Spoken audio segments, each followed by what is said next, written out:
Hey, good evening, good evening, good evening. Thank you so much for joining us again.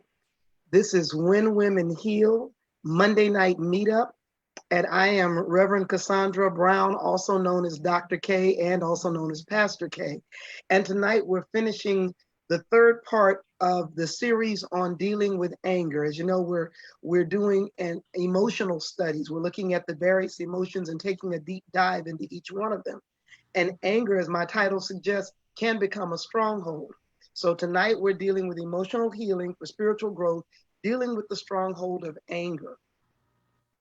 So starting, as I've said, I always want to do a quick review. I've got a lot of ground to cover, and I'm going to try to be very, very timely in this.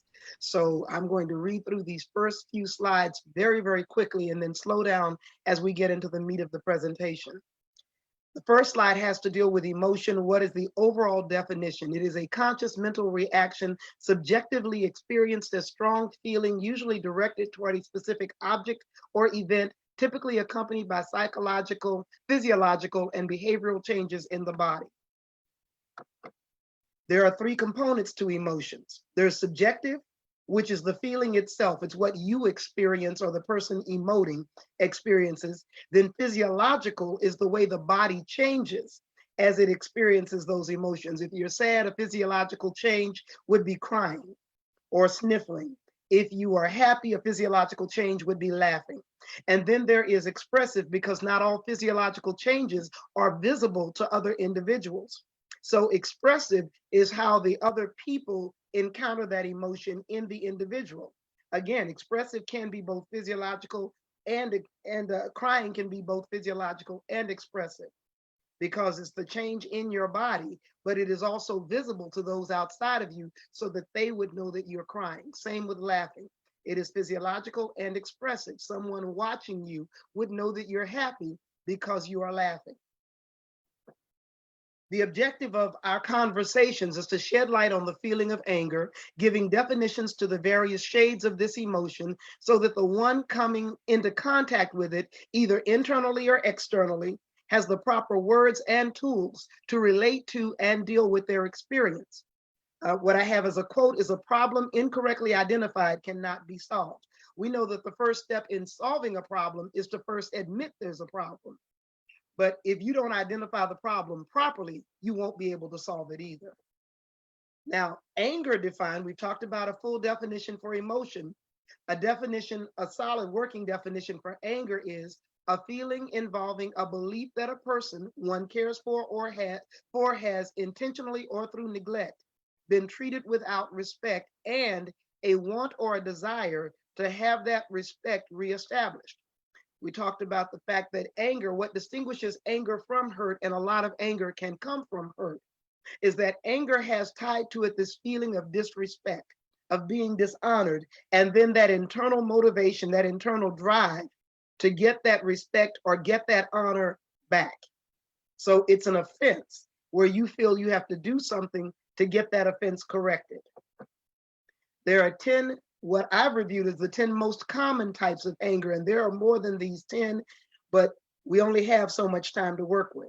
The best type of anger, the mature type of anger, is assertive. It is expressed in ways that bring about positive change.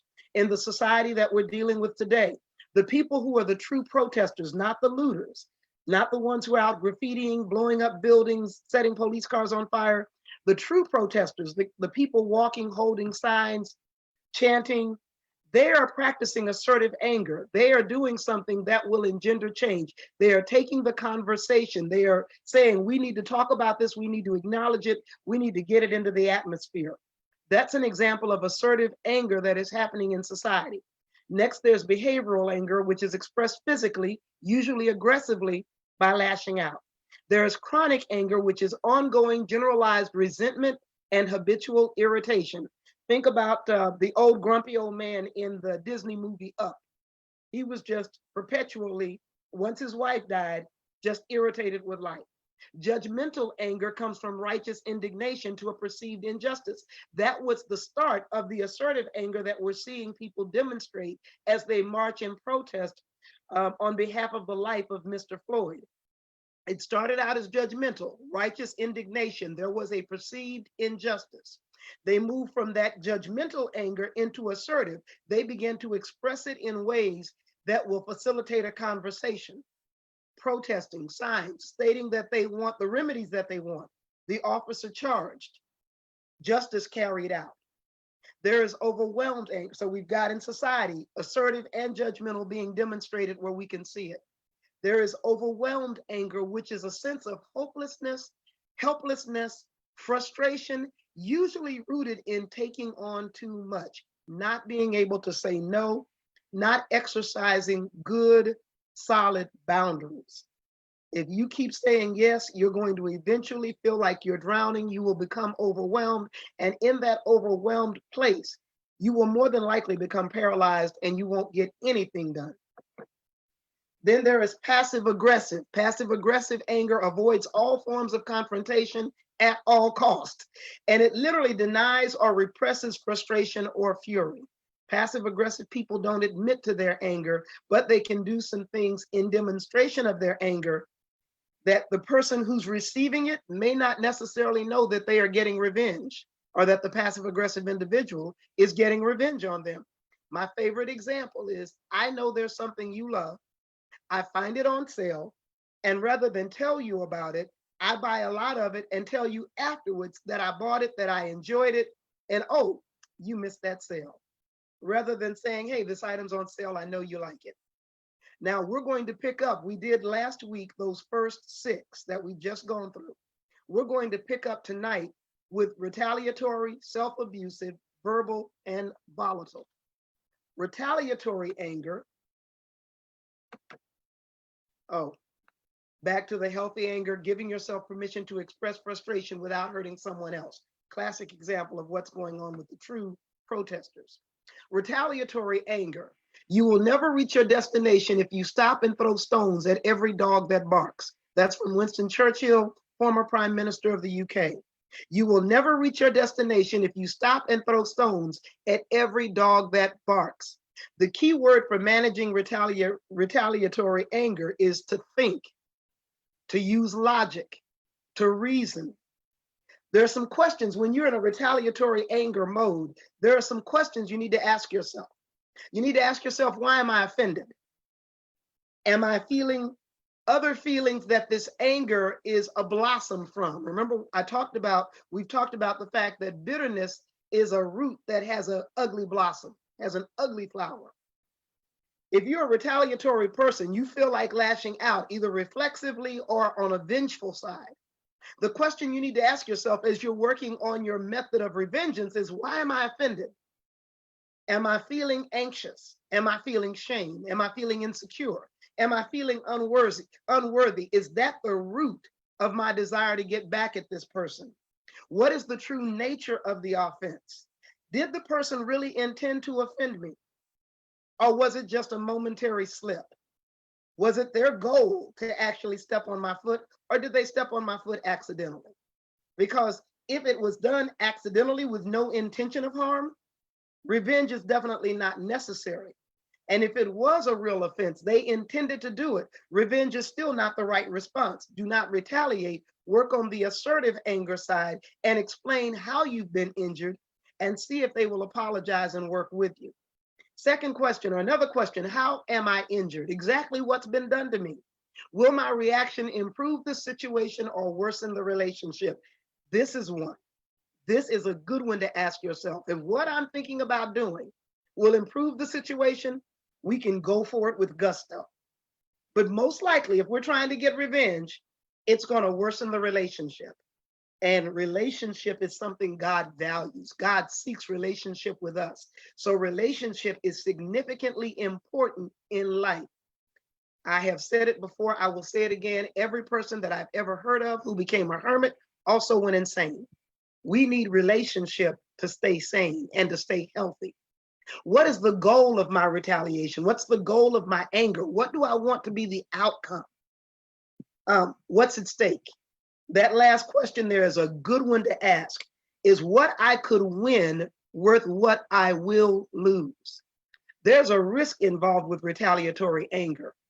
you are taking a risk on destroying what could be a great relationship. You are taking a risk. If you were practicing retaliatory anger on your job, you could lose your job. Now, will you feel better having blown up, having gotten back at your boss or gotten back at a coworker? You'll have that satisfaction, yeah, that you got them back, but what good is that satisfaction if you can't pay your mortgage, if you can't pay your car note, if you can't feed your kids? Of what value is that sense? Yeah, I feel better because I got them back. If you're feeling better having gotten them back means that you've lost something more significant. There is a phrase that I love to use that fits right here, and it is, do not sacrifice the temporary on the altar of the permanent.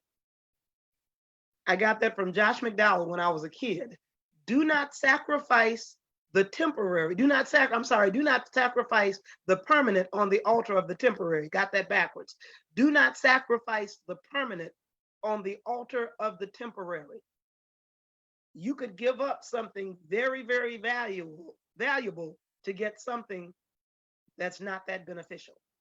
So that's retaliatory anger. If you are that kind of person, you've got to begin the practice of thinking, becoming logical, reasoning with yourself, asking yourself some serious questions so that you can say what is most important. Self-abusive. We spent a lot of time on this one. The quote that goes with self-abusive is, for as he thinks in his heart, so is he.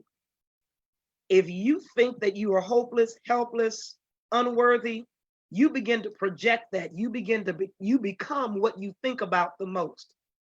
The key word for the person who is experiencing self-abusive anger is to flip the script. Tiara talked about this in one of her lives, and she said to flip the coin, turn the coin over. What you can do in terms of flipping the script is to practice mindfulness. Practice mindfulness. And mindfulness is that attitude. It is really the practice of becoming aware of what you're thinking and then becoming grateful for what you have, thinking about the good things in your life, gratitude, meditation. Now, there's a technique listed called cognitive reframing techniques. This is the process by which negative self-talk is challenged and then changed. And I have 8 steps, I believe it is. It's 8. Make sure it may be more than 8. Checking my notes. Yes, 8 steps for cognitive reframing techniques. My fan came on, so I'm going to move my paper.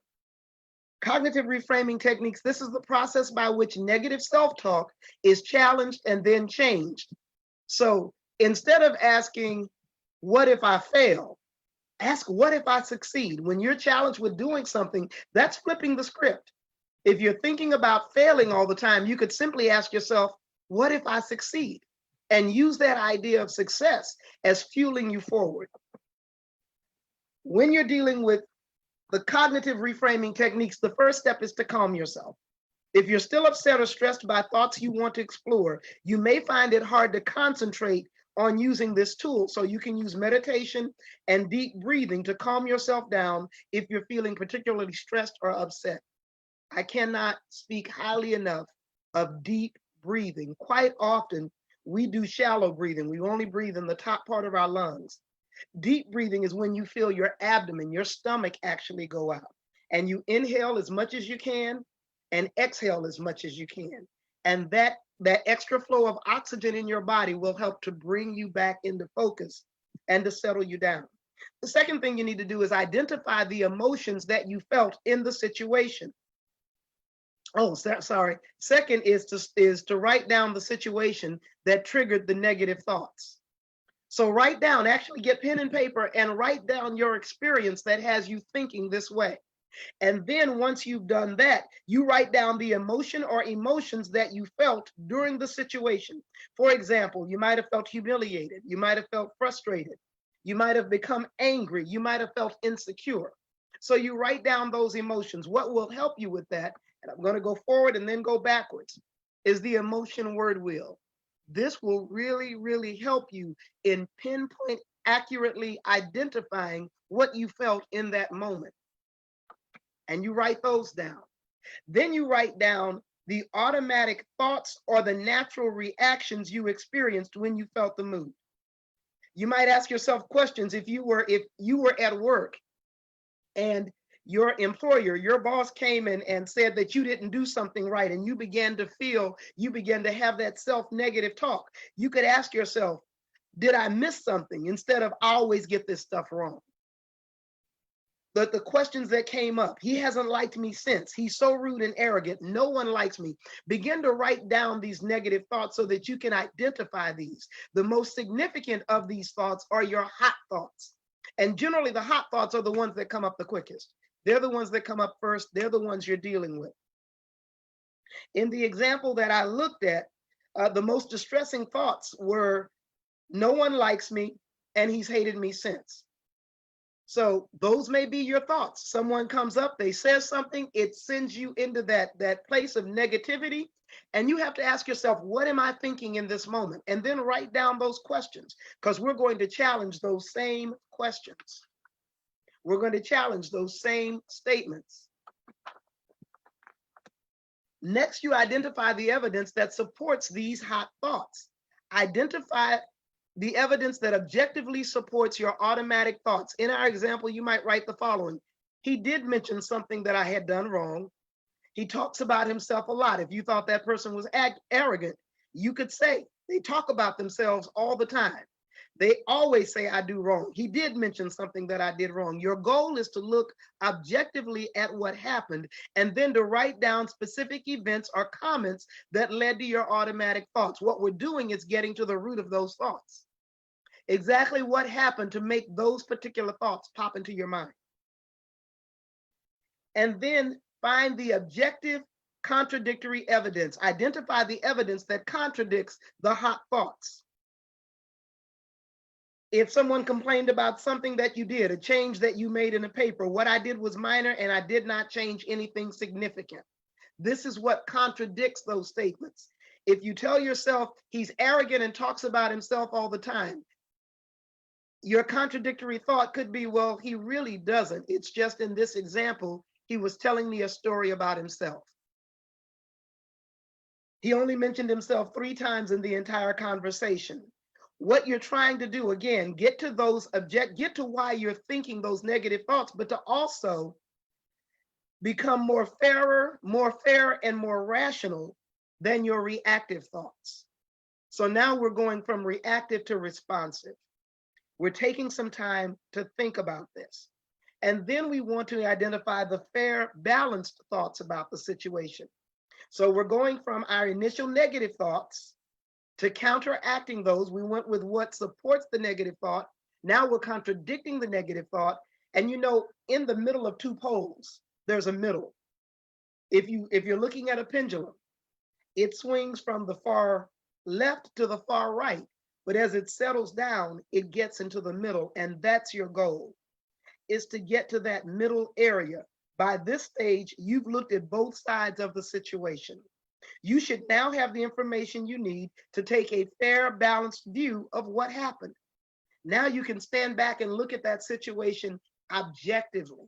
When you're having those negative thoughts, you are thinking subjectively. It's subject to your opinion.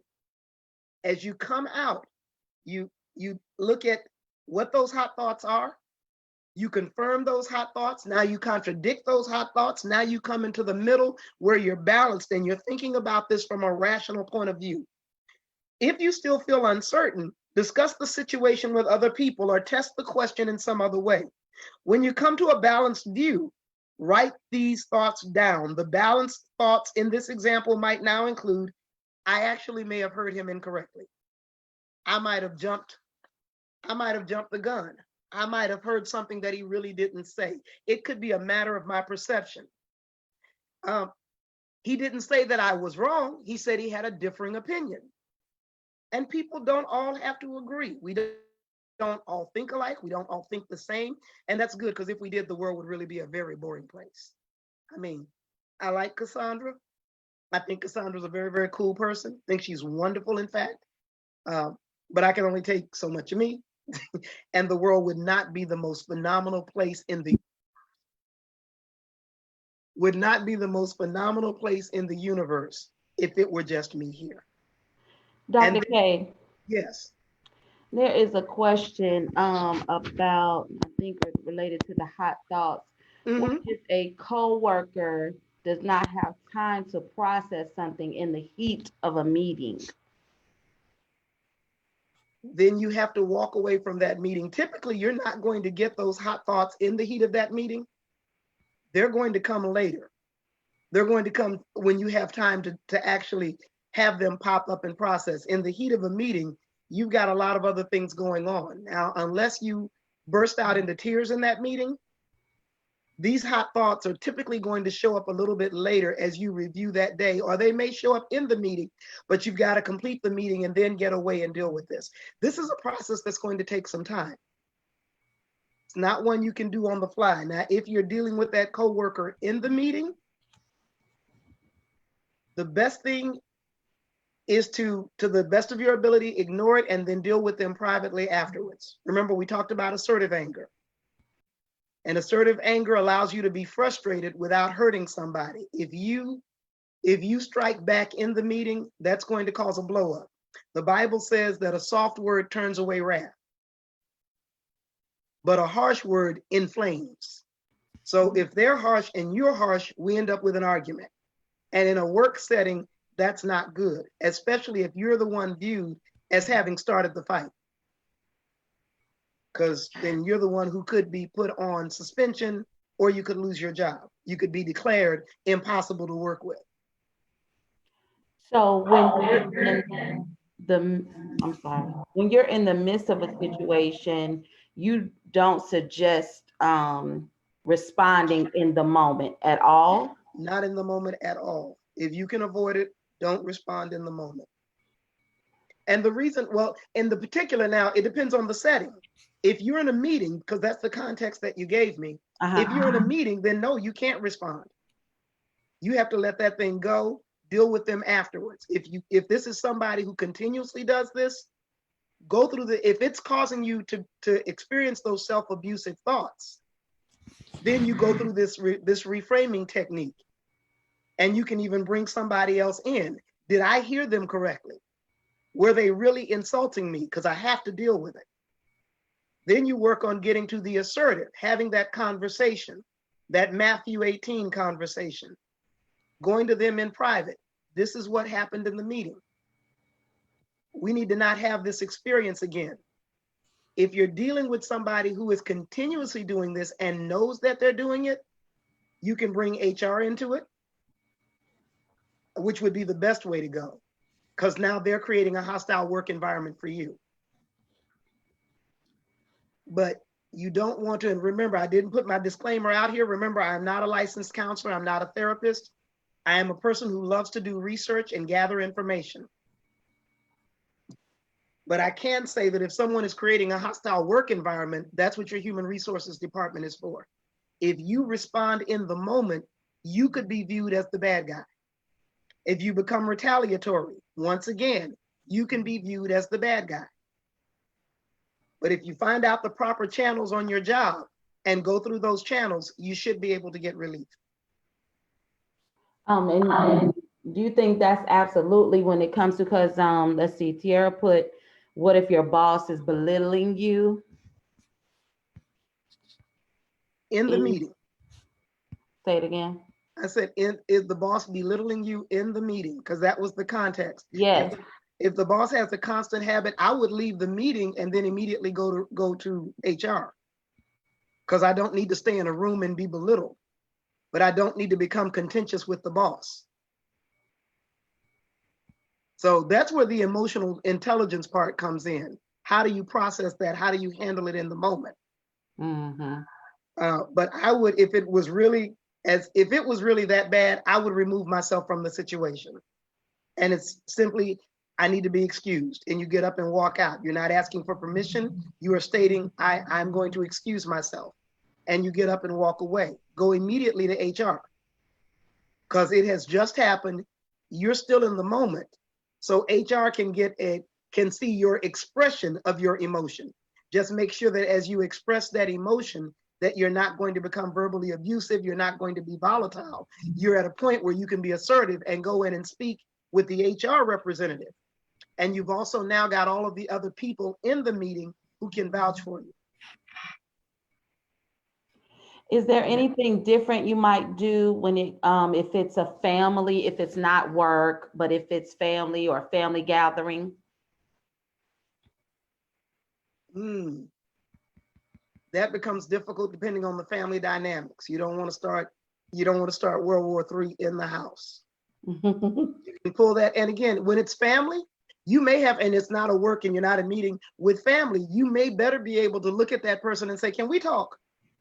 And go to a private place. And again, what we're trying to do is avoid the eruption. We're trying to avoid the volcano. Because when a volcano explodes, it just causes damage. So we're coming, and that's what Matthew 18, that's the whole basis of it, is we don't want to embarrass the individual because they may not have understood it. It may not have been intended. If it happens on a routine and regular, you pull that individual aside. Let's have a conversation. You deal with the assertive anger. How am I a catalyst for change in this situation? I really don't like it when you do that. I really don't appreciate it. Then you take other family members, because the Bible, run this thing through the Bible. You take the witnesses, because if you've got a good HR person, they're going to call people out of that meeting and ask them to verify what you've said, so that they can then deal with your higher up. Right. Now, if you're in a small business and that it's just you and the boss and there is no HR person, or you are the kind of administrator who gets everything piled on her or on him, then again, you go to your boss separately away from the other employees and you deal with them on a one-to-one basis. And if they don't change, you may need to get your resume ready. In fact, I think I heard Erica say she keeps a resume ready, and she practices her interview skills every year. Yeah. Just so she doesn't feel locked in a negative space. And that would be that if you're in a very, very small business and it's you and the boss, and he's taking advantage of the situation by belittling you in front of the other employees, if he's a good individual, you can go and speak to him one-on-one and say, you know what? I really felt attacked. I really felt belittled. I was stressed in that moment. I was embarrassed. I was humiliated. Please do not do those things again. If he's a good person, he'll hear you, and you've won your brother, Matthew 18. If he doesn't, you can now call in 2 of your coworkers and you can work through it. My goal is not reacting, because when you react, you tend to create a volcano, and volcanoes, a lot of damage. And quite often what I learned as a child, because I was a volcano, is that I would say truth, but I would say it in such a negative way that people couldn't deal with the truth because of the way it came out. And I want my truth to be heard. So if my screaming blocks my truth from being received, I'm in no better position. Right. So I've got to be careful about how I say what I say. Absolutely. Thank you, Dr. K. That's great. You're welcome. You're welcome. Now, finally, observe your mood. Now, the last step in this cognitive reframing is that you examine your mood now, once you've gone through this process. Because remember, we're changing thoughts, we're changing mindset, we're changing thought patterns. And this takes a minute. It takes more than a minute. It can take a while, especially when you're writing all of this information out. But it's a great way to get that, to express that anger without internalizing that anger and making it negative. You should now have a clearer view of the situation, and you're likely to find that your mood has improved. Write down how you feel now. Go back to that word wheel. Next, reflect on what you could do about the situation. By taking a balanced view, the situation may cease to be important, and you might decide that you don't need to take any action. But the other side of that coin is real. By taking the balanced view, you may see how significant the situation is and be able to determine a method of approach that's better than condemning yourself. Finally, create some positive affirmations that you can use to counter any similar automatic thoughts in the future. Because now you've become cognitive, you're aware of these thoughts. So now as those thoughts come in, you have some ammunition to deal with them. I talked about being mindful as a means of settling down until you can begin this cognitive reframing technique. Mindfulness meditation can also help center you in the present moment and deal with any impulses to engage in self-harming behaviors. Mindfulness is the basic human ability to be fully present, aware of where we are and what we're doing, and not overly reactive or overwhelmed by what's going on around us. So mindfulness centers us in the moment, and it takes us off autopilot. So much of our lives are lived on autopilot, and being mindful takes us off autopilot and puts us back in the driver's seat, or it gives us back control of our lives. Now, the next form of anger is verbal anger. Verbal anger is often seen as less dangerous. Remember that phrase that we used to have when we were children, sticks and stones may break my bones, but words will never hurt me? Lie from the pit. Words can be very hurtful. King Solomon said, a soft answer turns away wrath, but a harsh word stirs up anger. So verbal anger. Key word for this one is silence. Silence. Bite your tongue. Take several deep breaths. Delay the impulse to lash out. Even if the words are on the tip of your tongue, take a breath before you speak. Then another one. As tempting as it may be to blurt out the first angry response that comes to mind when you're upset, the key to effectively managing this type of anger is simply delaying the impulse to lash out. Count to 10 very slowly. Count to 20, count to 100. Walk away. Remove yourself from the situation if necessary. But if this is in a spousal situation, if you're verbally angry with your spouse, do not withhold conversation once you've calmed down. Don't give your spouse the silent treatment. In the heat of the moment, walk away and bring yourself back into the room with a right attitude. But once you've calmed down, now's the time to engage in conversation. Remember, the goal is assertive anger. A goal is that ability to express your frustration without hurting anyone. At the bottom sentence on this slide, I've got words spoken in anger can never be reclaimed. There's an old proverb, words spoken in anger are like leaves blown by the wind. Neither can ever be fully reclaimed. You can't catch all the leaves. You can't catch back. You can't pull back all the words. Once they've been spoken, they are out there. It's like putting something on the internet. Once it's out there, it's out there. Now, in my marriage, I dealt with verbal abuse, and I didn't know that I was being verbally abused until I saw an episode of Designing Women.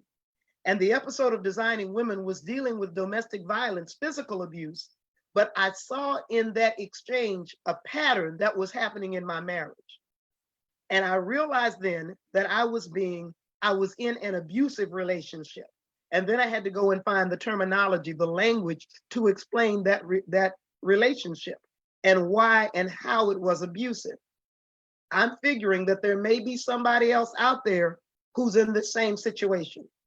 And you're starting to have those Scooby-Doo moments where stuff is happening, they're saying things, and you're getting that check in your spirit. So I wrote down the 11 common patterns of verbal abuse. There are 11 common patterns. The first is name calling. This type of verbal abuse is probably the easiest one to recognize. This includes being called names and or being shouted at on a regular basis. Arguments that always resort to yelling and the use of aggressive phrases in a conversation are all signs that your communication with your partner is anything but healthy. So name calling, you idiot. Now you've made me angry. If in an argument, they start calling you out of your name, you're being verbally abused. Condescension. No wonder you're always moaning about your weight. Look how clean your plate is. That's a reference to this person saying that you've overeaten. Condescension is light sarcasm and a sarcastic tone of voice, which should not be a constant part of your interactions with your partner. This can also include being the constant butt of your partner's jokes. It can start off funny, which is why it often goes undetected, but over time, condescension becomes belittling. So if all of their jokes end with you, verbal abuse. Manipulation. If you really loved me, you wouldn't say or do that. Sometimes it can be easy to spot a controlling personality, especially when someone continuously pushes their partner to do and say things they're not always comfortable with. Are you feeling like you're being backed into a wall? That manipulation, on the other hand, can be more difficult to detect. It can be subtle, like turning situations around and putting the blame on the abused partner. So someone who manipulates you will get you to admit that you're wrong, even though you know you're right. Criticism. Under criticism, it's okay to provide constructive criticism when requested on occasion. Being honest with your partner is healthy. However, constant criticism and belittling of a significant other are not healthy, and over time can lead to a significant loss of self-esteem. Why are you so disorganized? I can always count on you to ruin our nights out. It's that why are you so disorganized? I can count on you to ruin our nights out. That's that criticism that becomes belittling. And that gives you feelings of being inferior. You start that negative talk, that self-abusive anger. Demeaning comments. If a partner puts you down using demeaning comments that refer to your race, ethnic background, gender, religion, background in general, it is unhealthy. Look at the comment, you women, always crying stupid tears for nothing.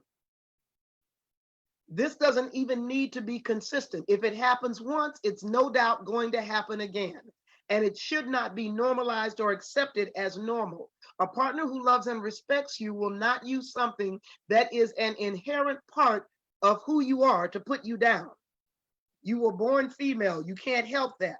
So to use that as a means to put you down is wrong. You were born African American, you were born Black, you were born light skinned, dark skinned, mulatto, you were born whatever. If it's something you can't change about yourself, they should not demean it. Threats. I'll hurt myself if you leave me. I'll hurt you if you try to leave. We all know threats.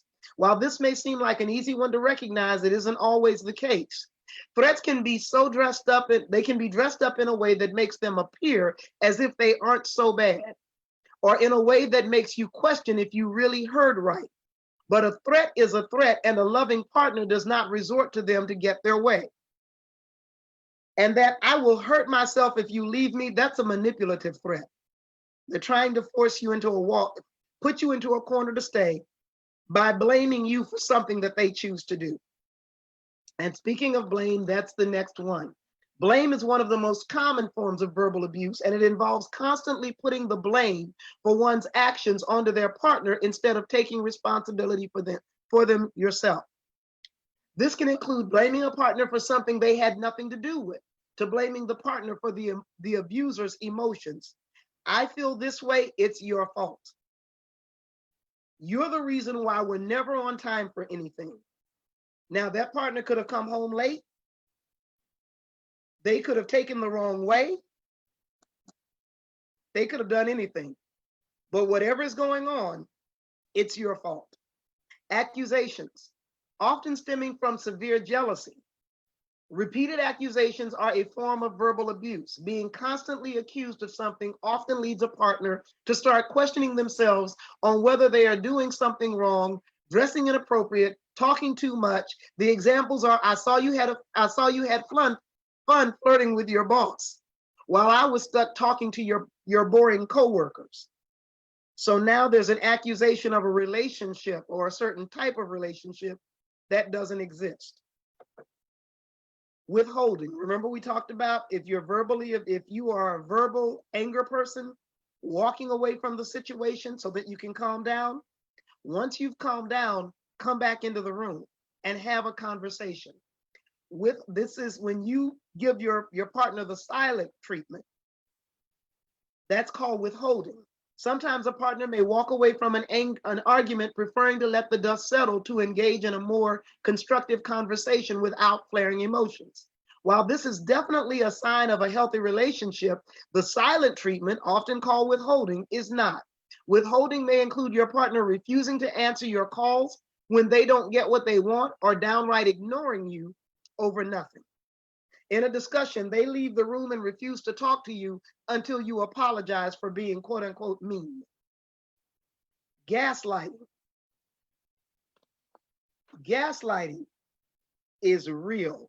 Gaslighting includes discounting a partner's emotions and making them wonder if their feelings are meaningless or wrong.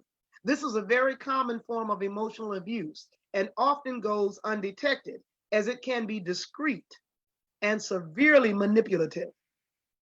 Gaslighting can make one feel isolated and unable to express their feelings. People being gaslighted often find themselves apologizing for behavior that they may have never committed. Gaslighting, why are you always so sensitive about everything? They say something, you try to express your feelings in the moment, they call you sensitive. So now they don't validate your emotions. They don't honor your emotions.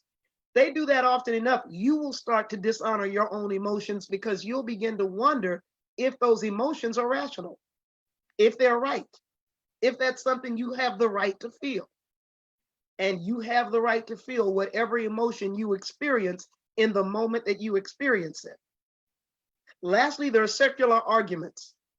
If your partner constantly disagrees with you and starts an argument whenever they see an opportunity, or if conversations and arguments seem to go round in circles, leaving you tired and drained, then these are all signs of an unhealthy relationship.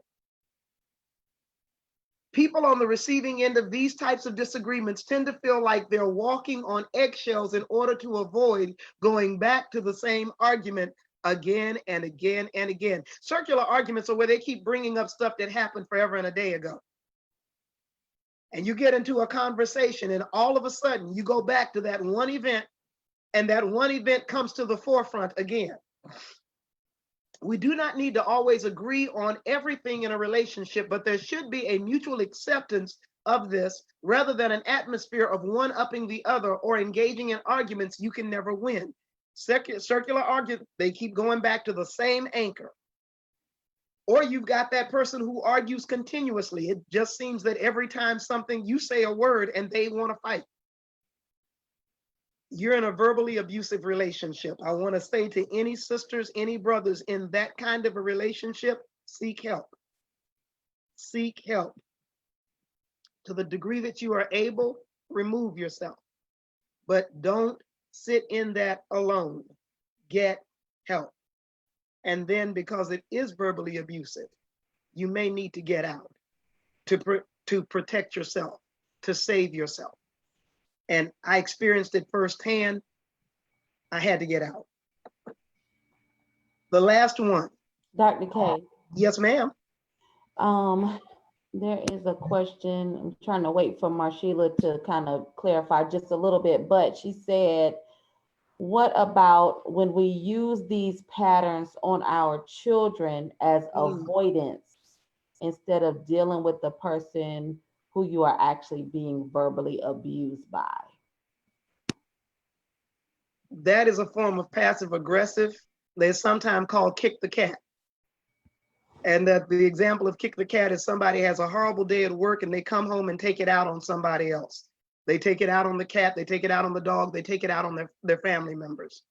And if you're the one who's doing this, prayerfully, this is causing you to recognize it.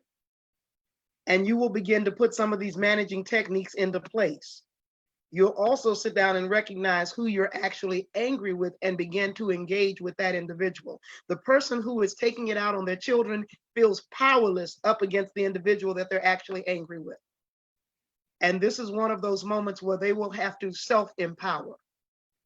And that was the goal of this workshop, is to give you some tools and to empower you as you're recognizing yourself in these descriptions.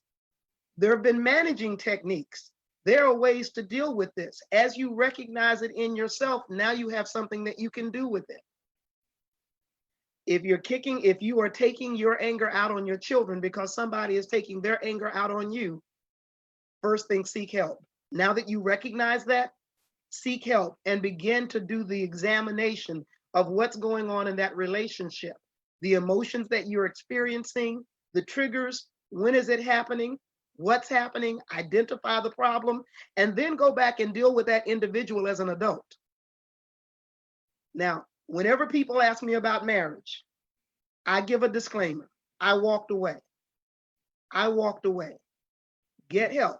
If your marriage is valuable to you and you want to keep it, get help to keep your marriage. Seek out a counselor. A lot of, if you work for a larger corporation, a number of them have something called employee assistance programs.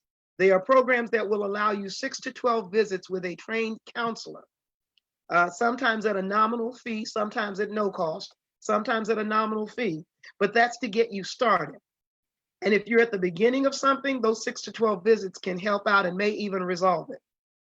But if it doesn't resolve it, that can let you know that you may need to do further work. And then you can apply to your major medical if you've got major medical. And they'll have a component for psychotherapy or for counseling. If you don't have major medical, there are a number of church ministries that have counselors on staff that work with a sliding fee scale. Google. I know in the Dallas area, we have Oak Cliff Bible Fellowship. If you're in the Dallas area and you're hearing this, Oak Cliff Bible Fellowship has a counseling program that operates on a sliding fee scale. Get help. If you're taking your anger out on your children, get help, because you are doing significant damage to those kids. And you are perpetuating what I call a generational curse. You are putting in the next generation a problem, because the way that you deal with your problems is the way that they will deal with theirs. And if you are taking your anger out on them, you're teaching them that they're powerless against the person they're powerless, and that when they have children, they're still powerless. Now they can take their anger out on their children, and you're perpetuating negative behavior. You are perpetuating a curse on your family. Be the curse breaker. The fact that you are hearing this, the fact that God had you checking out this live, maybe God's saying you can be the curse breaker. You can be the one who changes this tide and sets your children free by setting yourself free.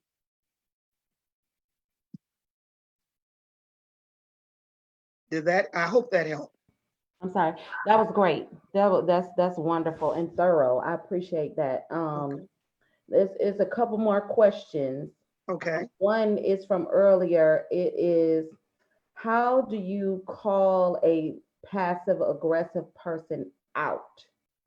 They tend to act confused or don't remember or deny obvious patterns. Wow. That's a good question. And here's my answer. My therapist did something that was very, very interesting to me to get me to admit what I was doing in the relationship. She would ask me the same question over and over again. And that would be it. So when you call them out, bring them back to that core question. Why did you do that? What did you do? Tell me what made you do it. Why did you think that was okay? Bring them back to those core questions as you're dealing with that individual. She would ask me the same question over and over again until I got to the answer. And once I admitted to the truth, she would accept that truth. But as long as, and I'll give you, the example was, I had stopped going to movies. And in the process of our conversation, she said, what things did you like to do before you were married? I said, I loved going to movies. She said, why did you stop? I said, because my husband didn't like to go to movies. She said, okay, your husband didn't like to go to movies. Why did you stop? And I said, well, I told you, because he didn't like to go to movies. She said, I got that he didn't like to go to movies, but why did you stop? Yeah. And we went around that. I think around the 5th time I got it. And I went, wow, I stopped. And she said, yeah, you stopped. He didn't stop you, you stopped. And that empowered me, because the next time a movie came out that I wanted to go see, instead, when he said he didn't want to go, I was like, fine, okay, I'm taking the kids, or I'm going with a girlfriend. We're out. That gave me back my power, because she showed me where I was giving my power up. So with that passive aggressive person, I would not let up. They'll either leave the room or they'll finally own up to it. Because sometimes people who are passive aggressive don't even understand that that's what they're doing. They don't understand that that's how they're demonstrating their anger. It's not one of those terms that gets bandied about in regular conversation.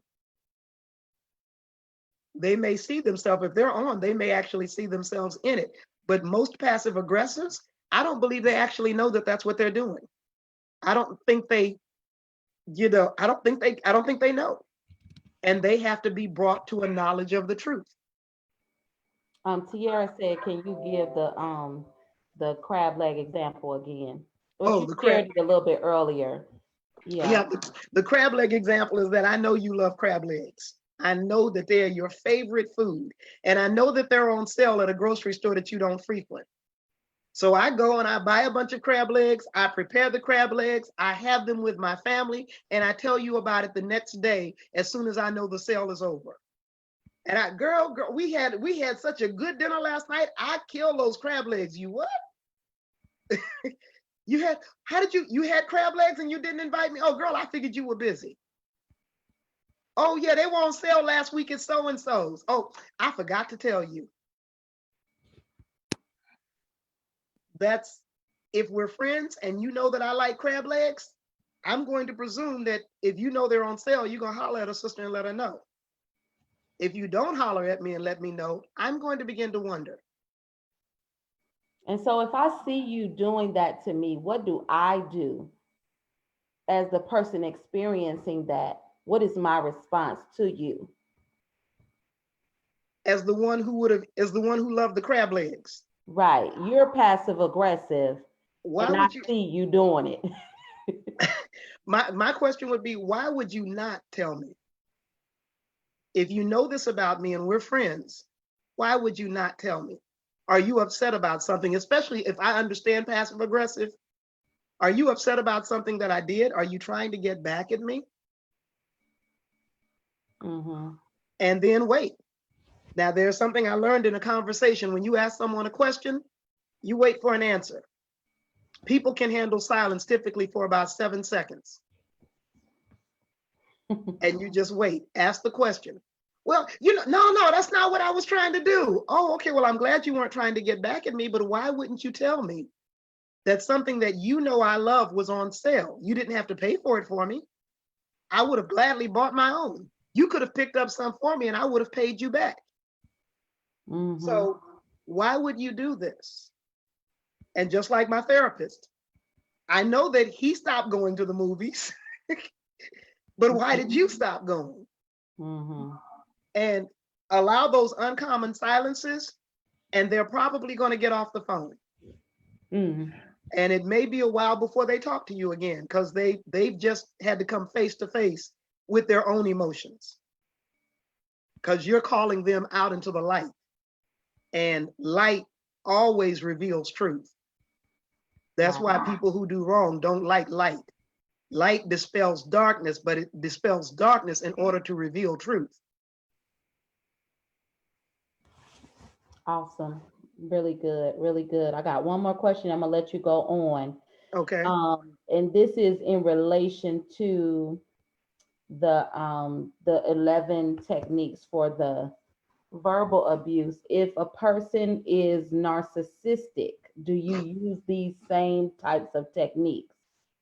Well, those were not techniques. Those were evidences. Those were the types of verbal abuse. If you're dealing with a narcissistic person, you will get some of that you will get those abuses. They will come out. They will be critical. They will be condescending. They will be sarcastic. Oh. So those weren't managing techniques. Those were types of verbal abuse. And the reason that I put them out there is that it's what I experienced. And I thought of myself in my marriage and before my marriage as a fairly intelligent woman. Intelligent, articulate. I'm not an ordained, I was a licensed minister at that point. I had been preaching for several years. I'm good. I would know if I was being abused. Right. And I didn't know. So I figured that because I was in that boat, and I know I'm never the only one in the boat, that there might be somebody else out there who doesn't understand. They're beginning to feel they're beginning to wonder, what's going on here? I'm not feeling right in this thing, but I can't articulate it. So here's some words to articulate it. I know that every time I do something, he comes back with a snide comment. I made the bed. Oh, well, you left the pillows off, or you didn't tuck you didn't do the hospital corners on the bed. Mm. I made the bed. Why are we not? You did the dishes, well, I don't think you should have cleaned the rack that the dishes were on. One gentleman told me that. He said his wife was so picky. While she was in the hospital, he and his daughter scrubbed the house down. He said from top to bottom, they scrubbed it. And she came home, and rather than thank them for scrubbing the house, she looked at the dish rack, pulled the dish rack apart, and said, "You missed this. Wow. I knew you didn't clean it right." Oh my goodness. Now, that I was floored. I was floored. I went, now that's a petty heart. That's a petty heart. So for that person asking about the verbal abuse, those are ways that you can know you're in a verbally abusive relationship. And verbal abuse is just as bad as physical. It's just as bad. And sometimes those wounds, because they are invisible and they are easily ignored, are worse. They're far deeper because they can take us into that self-abusive anger. We begin to speak negatively to ourselves because we appropriate the words that person is saying. So how But it must be done. how would you advise someone to deal with a narcissistic person? Ooh. See, that's an Erica Bishop question. Maybe we okay. That's a good Erica Bishop question. Dealing with a narcissist. I left the one that I knew. That's why I tell people, don't ask me about marriage. I walked away. I'm not the one to ask because I'm not the one to encourage you to stay in and deal with foolishness. That's a good Erica Bishop question on how to deal with a narcissist, because I have not looked at narcissism just yet. Okay. I will. That's a whole new research area for me. And it would be if that narcissistic person is dealing with you in an angry way. We still do the same thing. We don't react. We don't blow up. We avoid the volcano because the volcano just does a whole lot of unnecessary damage. The person is a narcissist. You may if they're your boss, get your resume ready and practice your interview skills. Because narcissists do not change, not without serious intervention.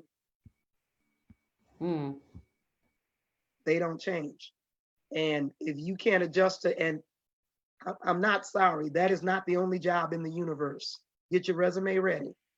If your husband is a narcissist, again, my disclaimer, I walked away. I'm not telling anybody to walk away. I'm saying that was my choice. Yeah. Get counseling. And one of my friends said to me over and over again when I first talked about getting counseling, and when that comes up in our community, the first thing we say is, I don't want anybody to think I'm crazy. Right. And he won't go get counseling, so why should I get counseling? She said, you need to get counseling so you can learn to deal with him if you're going to stay in this marriage. That's good. She said flat out, you go get counseling. If he refuses, that's him. Yeah. But you go get fixed because you're broken in a broken relationship and there's no reason for you to stay broken. Right. Not when wholeness is available. Counseling is for you. Counseling is for me. Yeah. It's for you. It's for the individual being counseled. It's not for the other person. It was to give me coping skills, to give me mechanisms to work with. And at the point that I said I'm done, and my counselor and I discussed it, she said, if you are done, then go forward. Because you've done what you could do to salvage this relationship. Mm-hmm. But if the other person is not willing to work with me to salvage it, it is unsalvageable. Because at some point he has to turn and say, okay, I'm ready to work with you. That never happened. So if you're living with a narcissist and you're married to one, I may not be the person that you want to talk to for counsel. I would say to you, get a good counselor, get a good Christian counselor who will give you coping mechanisms until you are comfortable with making a final decision, either staying in it or walking away. Very good. Thank you so much, Dr. K. I'm gonna let you finish up. I know you just have a few more. Now, this is the last slide. Volatile. This is what we're seeing in with the looters and the people causing the damage. I'm not even sure if it's actual anger or if it's opportunism. We can go break some windows, we can steal some TV sets, and nobody will do anything. So they may not even be truly volatile. But the quote is from King Solomon: do not be quickly provoked in your spirit, for anger resides in the lap of fools.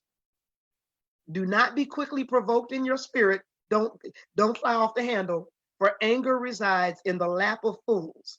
This is one way to let everybody know that you a fool.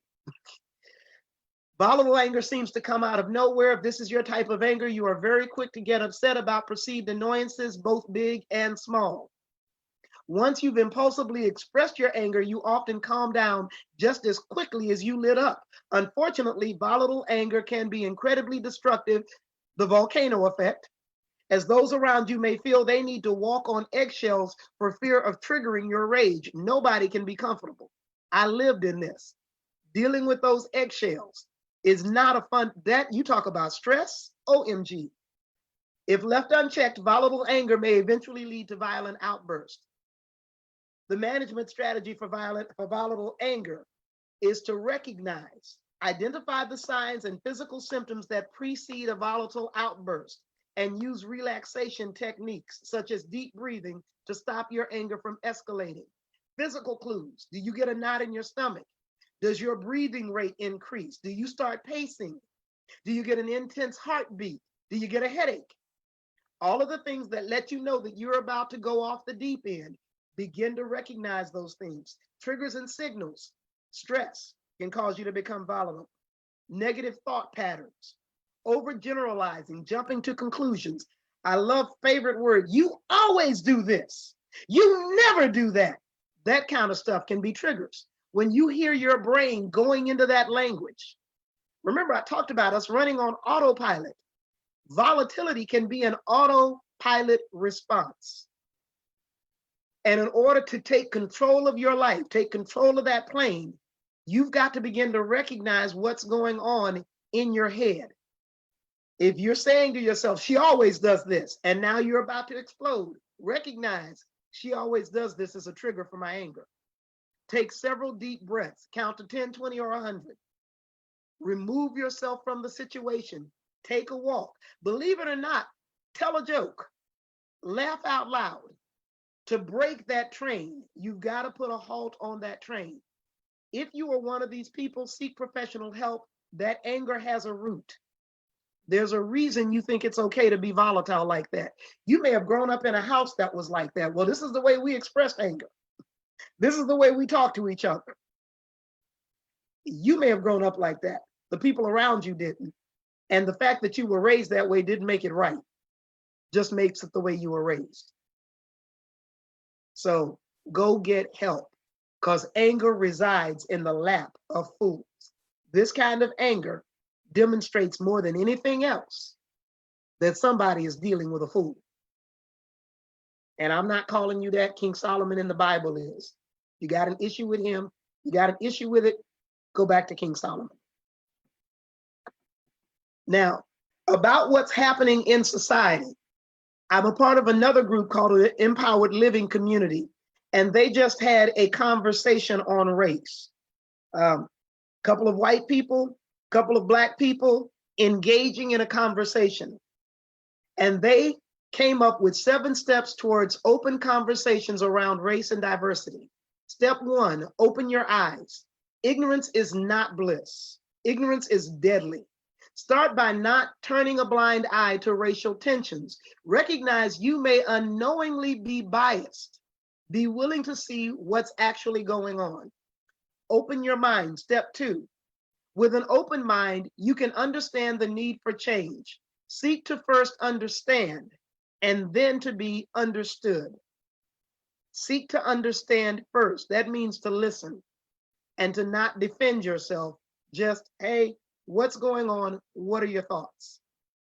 On this open your eyes, there was a test done with teachers. And this is going back to when integration first, not when it first got started, but once it was well in place and the classrooms were integrated. So probably 10 to 15 years after integration, a scientist put cameras, hidden cameras in the classrooms with teachers. And they asked the teachers if they were biased in any way towards the African-American children, toward the Black children. And every teacher said no. A lot of the teachers didn't understand that they were biased. And what the camera recorded those teachers doing, way back in the day, our classrooms actually had sinks with soap and water. The teachers might walk down the row of desks and touch children on their backs. But there were several teachers who every time they touched a Black child would go and wash their hands and then come back to the row. When the teachers saw the videos, they were overwhelmed with grief and they immediately started crying. They did not even realize that they were doing that behavior. They didn't recognize their own bias. Touching all the little Caucasian kids, fine. Touch an African-American child, go wash your hands, come back and touch the next Caucasian child. If you touch two in a row, you touch both of them, then go wash their hands. So you may not even know that you're biased. So have the conversation, open your heart. Tough conversations begin with love. Open your heart to other people's feelings. Ask somebody, how do you feel when? We are now a fairly integrated society. You work for a large company, you're going to have some Black or some African-American coworkers. You work for a large company, you're going to have some Caucasian or some white coworkers. Go have a conversation. How do you feel when? And be open to that conversation. Step 5, open your ears. Start with the discomfort of not knowing. People can't hear until they've been heard. So start with the discomfort. Go and explain to somebody, I don't have a frame of reference for your experience. So can we talk about it? You might, with everything that's going on, it's a great time at work around the water fountain, the water cooler, or the lunchroom. Somebody please explain to me, why are people reacting this way? If they open their ears and they're willing to have a conversation, have it. Open your mouth. Step 6, be a voice for change. Not saying something is still saying something. There's a wonderful big word for that. It's called acquiescence. Acquiescence means agreement through silence. Not speaking up is speaking. You are silently, tacitly agreeing. So if you're not saying something, if you're not speaking up, you're not being a voice for change. The last one is and I took this as a screenshot from Facebook, which is why you see that overprint in it. Step 7, offer your help and support. Start where you are and do what you can. Start where you are and do what you can. That's starting where you are. If you work for a large company or you've got coworkers of another race, and not just African-American, Indian, Chinese, Asian, Hispanic, whatever, start by inviting them to lunch. Let's have a conversation. Start by inviting them over to your home for dinner, them and their family, you and your family.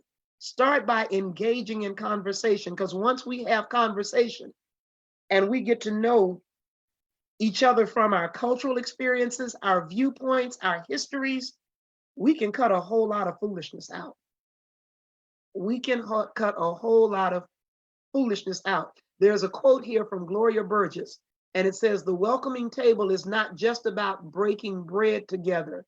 It is also about baking bread together." Not just breaking it, but baking it, creating the relationship, creating the atmosphere for good, wholesome conversations where we begin to respect and to value one another. All righty, that's all I have for tonight. That's the last slide. Okay, Dr. K, is there one more question in Mhm. relation to anger, probably maybe volatile anger, but if someone tells you that they don't want something and you take it away, Then they tell you they are angry with you because you took it. Ooh, Can you shed some light on that? if you still got it, return it first. If you've still got it, return it. If you don't, tell them the next time they need to be truthful. If they didn't want it taken, they should not have said you can take it. And that's it. If they're still going to be angry about it, you may need to walk away and let them be in their feelings. But my first, if you can give it back, give it back. It's not worth whatever the stress is. If you can't give it back because you've done something with it, tell them, you told me that you didn't want it. You told me I could have it. I took it based on your word. Next time, if you really don't want to give it away, be truthful with me. Be upfront and tell me I can't have it. Tell me you don't want to give it away. Tell me you're keeping it until you get that size again. Whatever the case is, but that's a call where you've got to, again, you've got to have them shed light, because the lie is rolling in the darkness. In their heart, they really didn't want to give it away. Maybe they thought it would make you feel better. Tell them no. If you really don't want to give it, ask them to be truthful. That's the only way that I can say this. Ask them to be upfront and be truthful, and tell them they were not truthful. You don't have to say you lied, but you can say you weren't being totally honest with me. When you told me you didn't want it, I took that at face value. Mm-hmm. So it's having those difficult conversations. I love it when Tiara talks about that. She talks about having the courage to have those difficult conversations. Absolutely. When done in the right way, those conversations should lead to a deepening of the relationship. That person may be dealing with some insecurities, and because they're insecure, for whatever reasons, they didn't feel safe. So now when you come back and say, hey, you can be honest with me. You can tell me the truth. You're now creating safe space for that individual, and they can feel safe about saying no, and know that they won't lose your friendship. They won't lose the relationship. Yeah. Well, this has been just really beautiful, just a wonderful opportunity. If you can, Dr. K, if you could please upload that welcoming table into the group, Okay. so that we can have that, and that's perfect for this season that we are in. Yes. Um, we're so grateful for you and for everybody for coming and showing up in such a marvelous way tonight. We had some really great questions and conversation, and we are moving forward next week with Erica Bishop, and I believe that she is going to delve into some um, Yeah. well, of course, she's delving into emotional intelligence in a deeper way, but also in personal um, development. Uh-oh, we got one more question. How can Okay.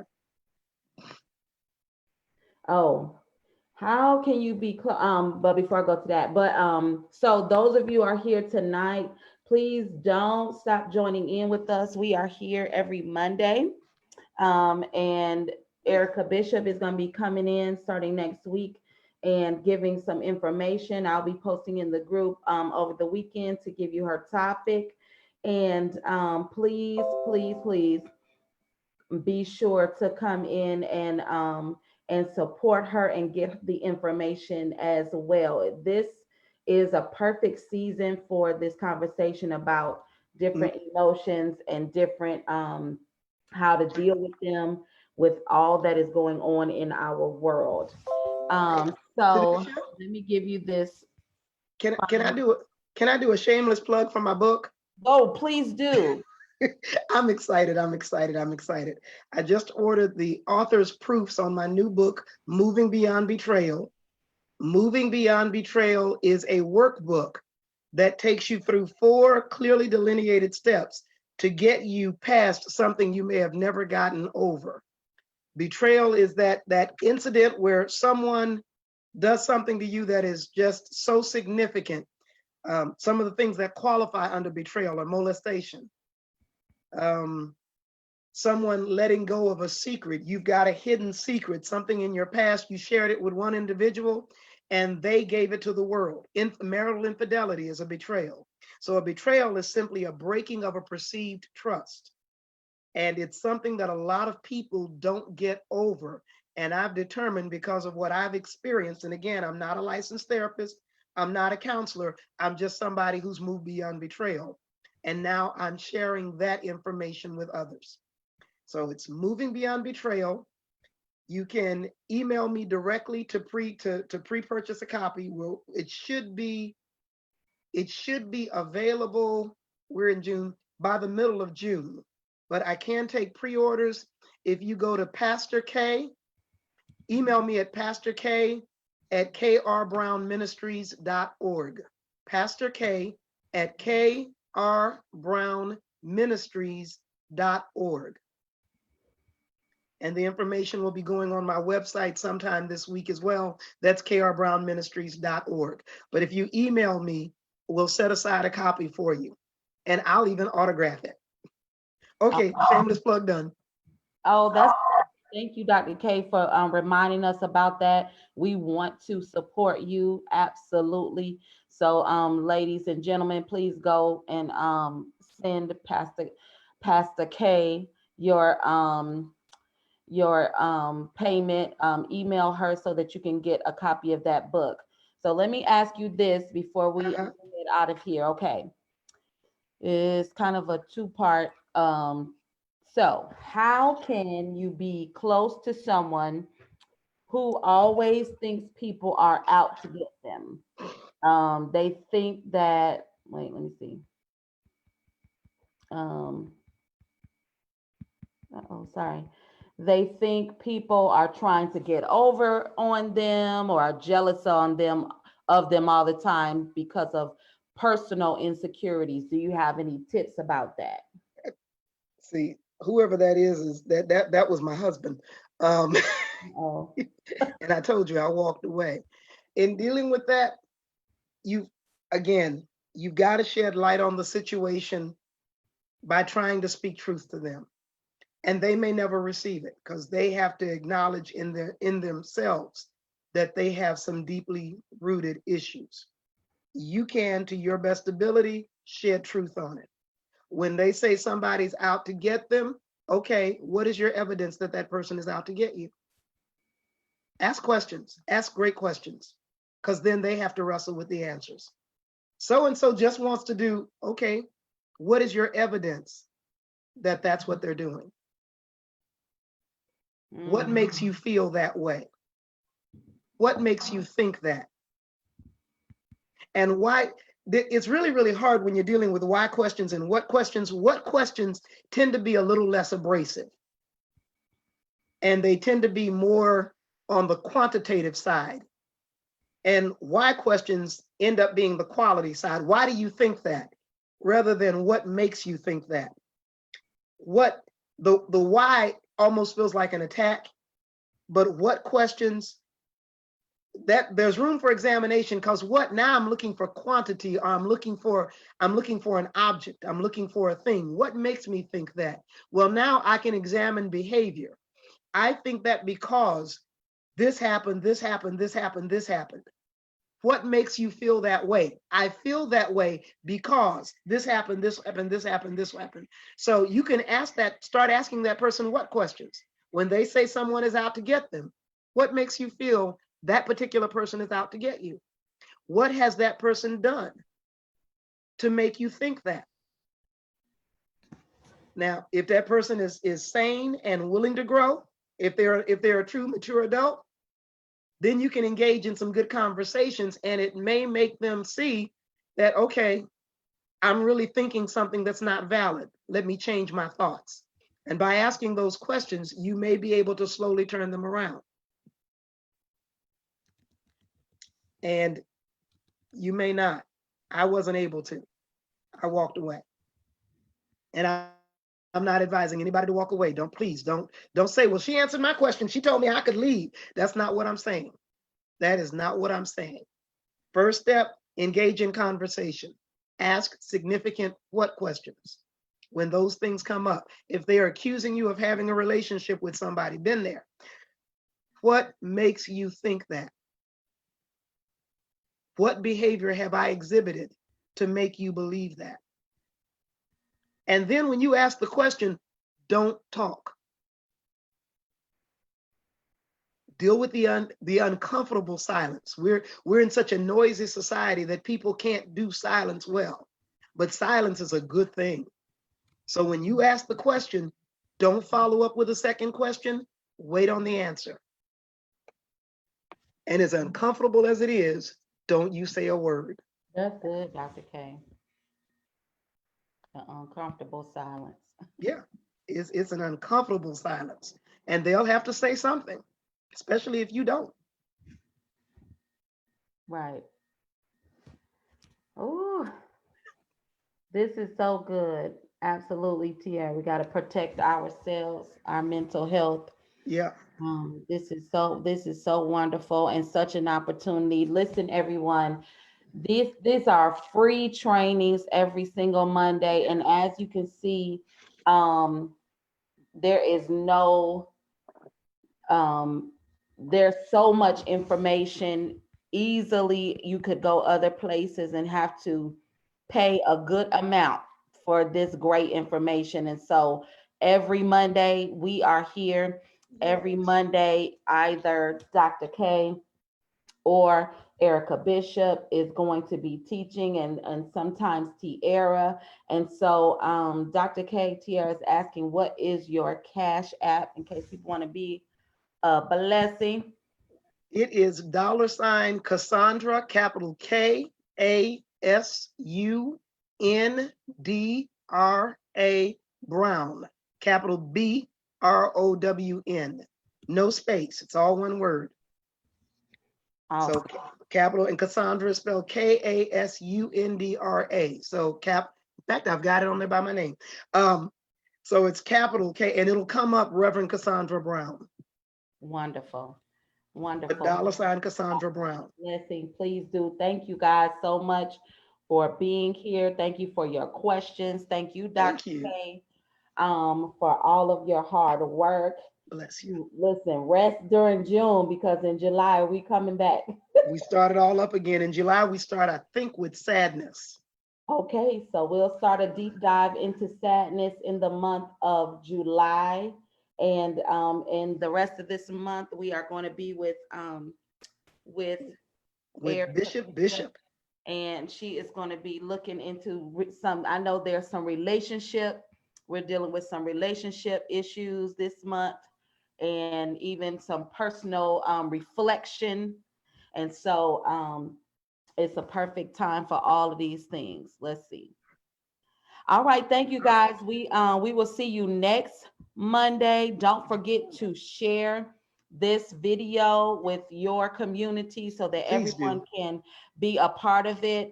This is such a wonderful thing that is being done in the When Women Heal community. Okay, so thank you again, and we will see you all next Monday with Miss Erica Bishop. Bye-bye.